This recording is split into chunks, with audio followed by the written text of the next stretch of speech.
Smoking की problem ये है कि काफ़ी अमेजिंग होता है। ये सुनने में बचकाना और काफ़ी रिस्पॉन्सिबल लग सकता है, लेकिन अगर हमें इसके बारे में बात करनी है तो सच तो बोलना ही पड़ेगा।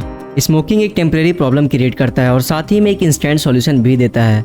जब एक बार आपके ब्रेन को निकोटीन की आदत लग जाती है तो 72 घंटे तक आपको इचनेस, नर्वसनेस और स्ट्रेस महसूस होने लगता है। लेकिन सिगरेट का एक ड्रैग लेते ही आपको इंस्टेंटली बहुत ही ज्यादा अच्छा लगने लगता है। लेकिन ये तो आपके फिजिकल एडिक्शन से भी ज्यादा है। इस एडिक्शन की एक खास बात होती है कि स्मोकिंग आपको वर्क पर फोकस करने में मदद करता है और रेगुलर ब्रेक्स लेने का भी एक्सक्यूज बना देता है, जो आपकी मेंटल हेल्थ के लिए काफी अच्छा होता है। ये बोर्डम को दूर करता है, एपिटाइट को सप्रेस करता है और बैड मोमेंट्स को कम बैड और गुड मोमेंट्स को बेटर बना देता है। ये सोशल होता है और काफी मजेदार होता है और तो और फ्रेंड्स बनाने का एक अच्छा तरीका भी होता है, क्योंकि स्मोकर अक्सर ग्रुप में पाए जाते हैं और ये काफी जल्दी दोस्त भी बन जाते हैं। आपकी लिप्स बॉडी के सबसे सेंसिटिव पार्ट में से एक होता है और कुछ लिप्स के बीच में रखना काफी सेटिस्फाइंग होता है।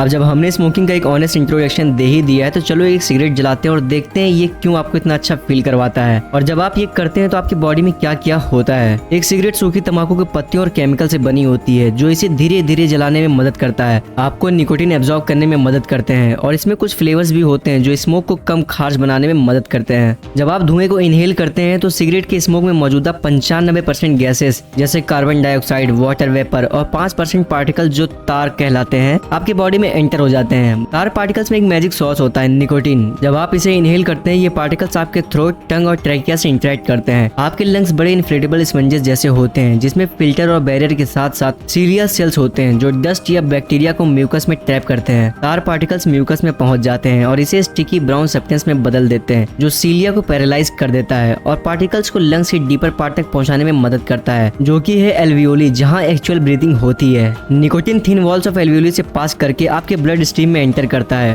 और आपके ब्रेन तक ऑलमोस्ट इंस्टेंटली पहुंच जाता है, जिससे कि एक ट्रांसमीटर और हार्मोन्स रिलीज होते हैं जो आपकी पूरे बॉडी को अफेक्ट करते हैं। एपिनेफ्रिन और कॉर्टिसोल आपके हार्ट बीट को फास्ट कर देते हैं और आपकी बॉडी को एक्शन के लिए रेडी करते हैं, जबकि डोपामिन आपको हैप्पी और रिलैक्स फील कराता है और आपका एपिटाइट रिड्यूस करता है। बीटा एंडोर्फिन्स पेन और स्ट्रेस को कम करते हैं और निकोटीन आपको एक्साइट और काम एक साथ करता है, जिसकी वजह से आप ज्यादा अलर्ट और फोकस्ड हो जाते हैं। आपके नर्व्स प्लीजेंट सेंसेशन के लिए ज्यादा सेंसिटिव हो जाते हैं और फिर आपकी पूरी बॉडी रिलैक्स हो जाती है। साथ मिलकर ये सब इफेक्ट्स हमें बहुत अच्छा फील कराने में हेल्प करते हैं, लेकिन आपका ब्रेन तुरंत नॉर्मल रिटर्न करने की कोशिश करता है और निकोटीन के इफेक्ट्स के अगेंस्ट पुश बैक करने की कोशिश करने में लग जाता है। ये तब तक तो ठीक है जब तक आपके ब्लड में निकोटीन होता है, लेकिन जब निकोटीन का इफेक्ट खत्म हो जाता है तब आपकी बॉडी ओवर कंपनसेट होकर के एक मैसिव इम्बैलेंस क्रिएट कर लेती है। जितना ज्यादा आप स्मोक करते हो उतना ही ज्यादा आपका बॉडी पुश बैक करने की कोशिश करता है, जो निकोटीन को इतना एडिक्टिव बनाता है। आप बिना इसके अपने आप को नॉर्मल फील नहीं कर पाते हैं। ये तब भी अच्छा लगता है, लेकिन अब आपको ये नॉर्मल फील कराने के लिए भी चाहिए होता है।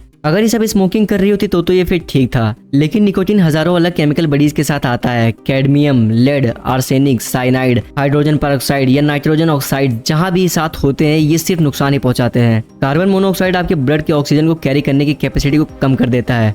आपके लंग्स में आपके सीलियस सेल्स स्ट्रगल करने लगते हैं। तार के साथ क्लॉग्ड म्यूकस को पुश करना मुश्किल हो जाता है। कुछ सेल्स तो मर भी जाते हैं और आपके एल्वियोली बलून्स की तरफ फूल जाते हैं और ये बिल्कुल भी ना सही होने वाले नुकसान होते हैं। आपके बॉडी को तुरंत इस तार से छुटकारा पाना होता है, इसलिए goblet cells extra mucus pump करने लगते हैं कंपनसेट करने के लिए, जो ब्रीदिंग को और भी मुश्किल बना देता है, जिसकी वजह से आपकी बॉडी तार और म्यूकस को बाहर निकालने के लिए कफिंग स्टार्ट कर देती है। अब आइए बात करते हैं कुछ लॉन्ग टर्म डैमेज पे। अब आपका इम्यून सिस्टम एक्टिवेट हो जाता है और मैक्रोफेजेस तार पार्टिकल्स को खाना शुरू कर देते हैं। स्मोकर्स के लंग्स में इन क्लीनअप सेल्स का नंबर ज्यादा होता है, लेकिन निकोटीन इन्हें नाकाम बना देता है। ये केमिकल्स रिलीज करता है जो आपके लंग्स टिश्यू को गला देते हैं और छोटे घाव बना देते हैं, जो स्कार टिश्यू में कन्वर्ट हो जाता है। लंग्स में स्कार्स का होना खुलकर सांस पसंद करने वाले लोगों के लिए खराब होता है। निकोटीन आपके हार्ट रेट को बढ़ा देता है, जबकि ब्लड वेसल्स को कंस्ट्रिक्ट कर देता है। टॉक्सिक केमिकल जहां फंस जाते हैं वहां काउंटलेस छोटे छोटे घाव कर देते हैं, जो कि आगे चल के स्कार्स बन जाते हैं। ये स्कार्स प्रोटीन लीक करते हैं जो रैंडम ब्लड क्लॉट्स भी बना देते हैं और तो और आपके ब्लड वेसल्स को नैरो बना देते हैं। कंस्ट्रिक्टेड और नैरो वेसल्स आपके हार्ट मसल्स पे बहुत स्ट्रेस देते हैं, जिसकी वजह से ब्लड को फ्लो करने में बहुत ही मशक्कत करनी पड़ती है।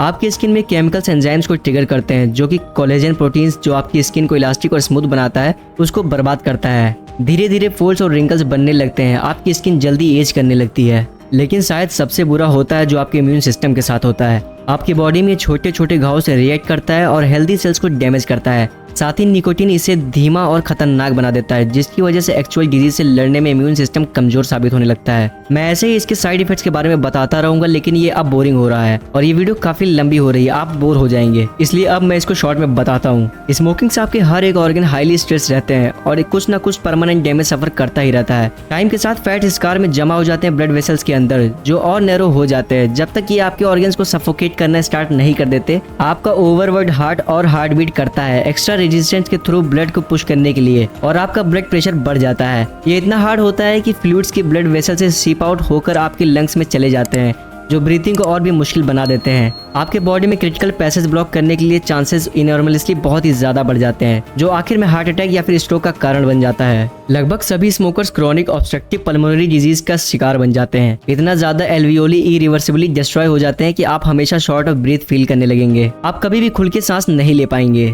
एक बार आपको ये हो गया तो ये सिर्फ और बुरा हो सकता है, बेटर कभी भी नहीं हो सकता। आखिर में कैंसर भी होता है, जो कि एक तरीके का बोनस होता है, क्योंकि एक तरफ तो आपने अपने पूरे सिस्टम और स्पेशली अपने लंग्स को कम से कम 70 हाईली कैंसर कॉजिंग केमिकल से बर्बाद कर देते हैं, और दूसरी तरफ आप अपने इम्यून सिस्टम के उस पार्ट को पैरालाइज कर देते हैं जो कैंसर को प्रिवेंट और किल करता है। यही रीजन है कि स्मोकर्स में कैंसर होने के चांसेस ज्यादा होते हैं। आखिर में स्मोकिंग यूनिकली डेंजरस होता है उन चीजों में जो आप लीगली कर सकते हैं। एवरेज स्मोकर अपनी लाइफ के 10 साल घटा देता है स्मोकिंग के कारण, कुछ 5 साल भी घटाते हैं और कुछ 25 साल तक घटा देते हैं। आप नहीं जानते कि ये धीरे धीरे आपको आपकी मौत के करीब पहुंचा देता है। लेकिन अगर स्मोकिंग इतना ही ज्यादा खतरनाक है तो स्मोकर्स इसे छोड़ क्यों नहीं देते हैं? स्मोकर को अक्सर बुरा या फिर डिसिप्लिन के बिना देखा जाता है, जो कि गलत है। Nicotine one of the most physically psychologically addictive substance में से एक है, जो हम इंसानों को पता है। अगर आप इसे कभी स्टार्ट करते हैं तो आपको इससे लाइफ भर स्ट्रगल करना पड़ेगा। फिजिकल एडिक्शन लगभग 3 दिन तक रहती है, लेकिन साइकोलॉजिकल एडिक्शन ओवर करना बहुत ही मुश्किल काम होता है, क्योंकि आप स्ट्रॉन्ग हैबिट्स फॉर्म कर लेते हैं और ये काफी सोशल क्यूज से कनेक्टेड होता है, जैसे फ्रेंड्स के साथ हैंग आउट करना या वर्क से वाइंडिंग डाउन करना। टीनेजर्स में सबसे अजीब बात है, क्योंकि लगभग सभी जो स्मोकिंग करते हैं वो टीनेजर के रूप में ही स्टार्ट करते हैं। टोबैको इंडस्ट्री वल्नरेबल ब्रेन्स को टारगेट करती है और उन्हें निकोटीन के प्लेजरेबल इफेक्ट के शिकार कर देती है। अगर ऐसा नहीं होता तो ये इंडस्ट्री कब का खत्म हो जाती। आज के पूरे दिन में लगभग 1 बिलियन लोग सिगरेट जलाएंगे, जो बहुत ज्यादा है, लेकिन ट्रेंड्स अच्छी दिखती है, इसलिए आजकल के कुछ लोग इसे कूल बनने के लिए भी पीने लगे हैं। 2000 में 34% एडल्ट स्मोक करते थे और 2020 में ये सिर्फ 23% रह गया। फिर भी 2023 में लगभग 8 मिलियन लोग इसकी वजह से मारे गए। लेकिन अगर आप इसे छोड़ना चाह जाए तो आसानी से तो नहीं, लेकिन हाँ, आप एक दिन इसे जरूर छोड़ पाएंगे। बहुत सारे सक्सेसफुल तरीके हैं इसे क्विट करने के। जो लोग 35 की उम्र तक स्मोकिंग छोड़ देते हैं, ऑन एवरेज उनकी लाइफ नॉन स्मोकर जैसी ही हो जाती है। अगर आप इससे बड़े हैं तो भी अगर आप स्मोकिंग बंद कर देते हैं तो ये आपकी लाइफ में सालों की उम्र बढ़ा सकता है। मैं आपको रोकने वाला कोई नहीं होता हूँ, लेकिन कम से कम आप ये समझ लो कि आप क्या कर रहे हो और क्यों कर रहे हो। ज्यादा व्यूअर जो इस वीडियो को देख रहे होंगे और स्मोक नहीं करते तो वेल शायद अब वो इसे कभी ना ट्राई करें। स्मोकिंग सिर्फ टेम्परेरी प्रॉब्लम सॉल्व करता है, लेकिन lots of permanent problem create कर देता है। तो ये वीडियो बनाने में बहुत ही ज्यादा टाइम और मेहनत लगी है। अगर आपको 10% भी अच्छी लगी हो तो प्लीज ये वीडियो अपने सभी स्मोकर फ्रेंड्स और फैमिली मेंबर्स को जरूर शेयर करें, ताकि वो शायद इसे देखकर स्मोक करना बंद कर दें।